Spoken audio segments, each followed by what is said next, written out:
নমস্কার। ইতিহাসে আজকের দিনে কি রয়েছে দেখে নেব প্রতিদিনের মতো।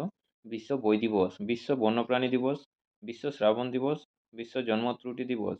1581-তে চতুর্থ শিখ গুরু রামদাসের মৃত্যু। 1707-এ মুঘল সম্রাট আওরঙ্গজেবের মৃত্যু হয়। যুবরাজ মুয়াজ্জম আওরঙ্গজেবের উত্তরাধিকারীর দায়িত্ব গ্রহণ করেন ও বাহাদুর শাহ প্রথম নাম ধারণ করেন। 1839-এ বিশিষ্ট উদ্যোগপতি ও টাটা গ্রুপের সংস্থাপক জামশেদজি টাটার জন্ম।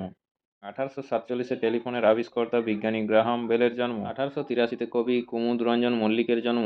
1899-এ বিশিষ্ট চরিত্রাভিনেতা তুলসী চক্রবর্তীর জন্ম। 1931-এ শাস্ত্রীয় সঙ্গীতশিল্পী গুলাম মুস্তফা খানের জন্ম। 1939-এ ক্রিকেটার এম.এল. জয়সীমার জন্ম।